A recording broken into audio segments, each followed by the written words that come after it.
We're here with Mary McAdams for the Insider Sessions. Mary, I heard that you haven't always been a musician, that you started out in high school, you wrote an album, and then for some reason you just decided to go off to college and study horticulture. What happened? Well, I had stage fright. I had written and recorded an album, not professionally recorded, they were all demos, but it was in a professional studio. And I was ready to get out. It was time that I left my living room and started playing out. And I had terrible stage fright, paralyzing stage fright. And so I didn't release that album. And I put my guitar underneath my bed and went to school. I got a degree in science, degree in horticulture, and I thought that I would be able to leave my music behind. But I wasn't able to leave my music behind. It sort of became a burr under my saddle. And I saw Jackson Brown in Des Moines, Iowa. He had a tour about 8 years ago, 8 or 9, let's see, I always base everything on how old my kids are, about 9 or 10 years ago.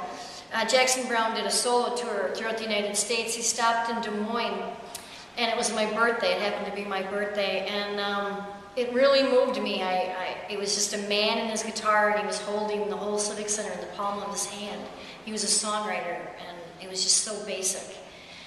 And I made my decision that night that I had to face my music. I was getting angrier and angrier not doing my music with each passing year, and I made a decision that night that enough was enough, and I pulled my guitar out from underneath my bed, and I haven't looked back. Great. So, where did it all go from there? I know you recorded an album in 2009. I did. I recorded my debut album in 2009.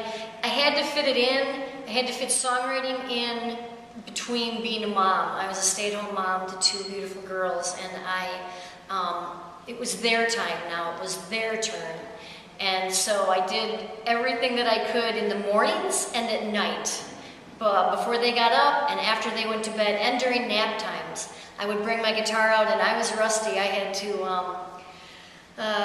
to relearn songwriting, and I did during nap times. And I got it done, and I recorded my first album in 2009, and I'm getting ready to release another album in January of 2012. Great. And before I forget it, tell us where we can get those albums.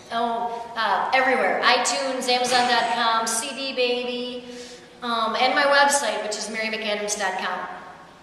Okay. You want to spell that for us just in case? Yep. Mary, M-C-A-D-A-M-S. Mary McAdams. All right. Tell us a little bit about what your music means to you, what you'd like other people to get out of it. Well, music means everything to me. I can't live without it. And I guess I just want to tell the story. I think we humans have a universal story, and I want to tell my story, and I want to tell your story, and I want you to know that you're not in this alone, and the experience that you've had that may have you on your knees is an experience that other people can relate to. And it's kind of like what my song "Gotta Believe" is about. People think "Gotta Believe" is a church song and that I'm speaking about Jesus, and I'm not at all. It's something happened to a dear friend of mine, and so it happened to all of us. And what I meant when I wrote that song is that we gotta believe we're going to make it to the next 15 minutes.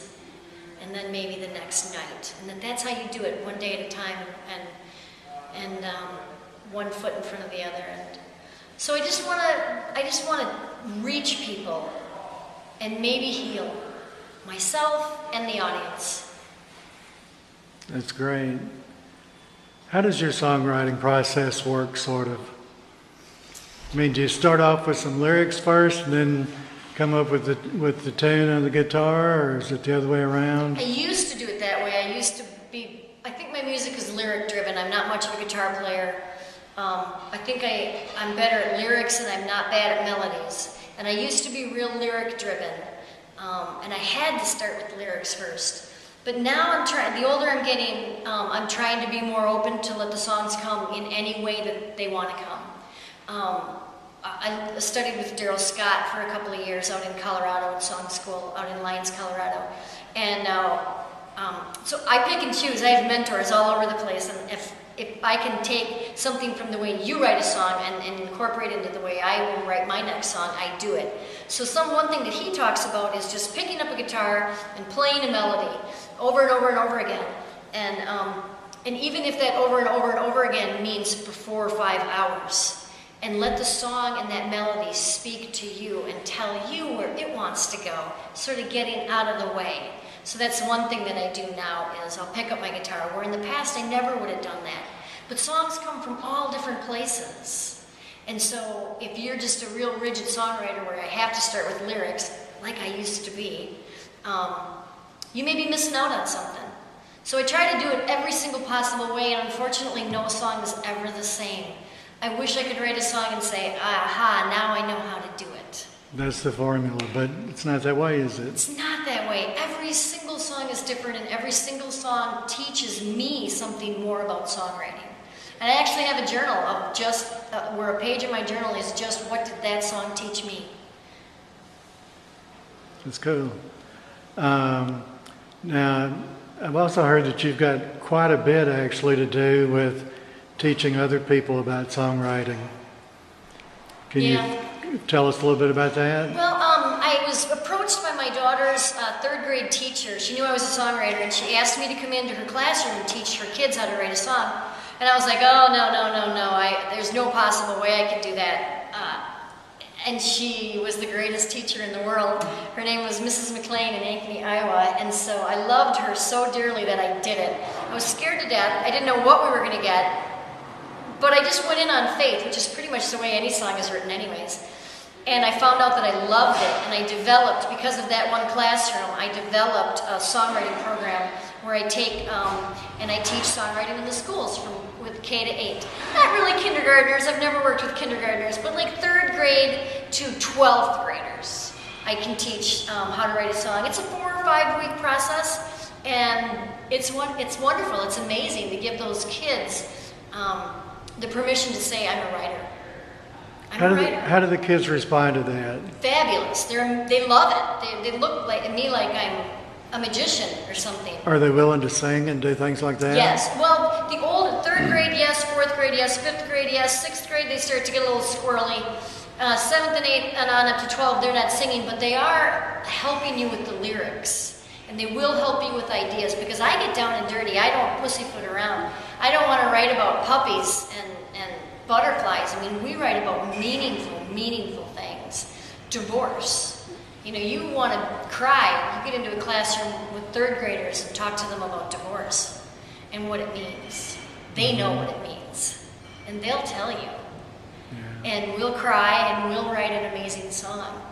And that's what I want to do. If there's any lesson I want to give them is, let's get to the meat. I'm not afraid of what hurts, and you shouldn't be afraid of what hurts. That's the good stuff. That's what connects us. That's what makes us human. And so let's not shy away from it. Let's shine a light on it. And they've never really heard about this. And so that's what I love. That's why I love doing it. I think it's great. So what have you got in store for us coming up this summer?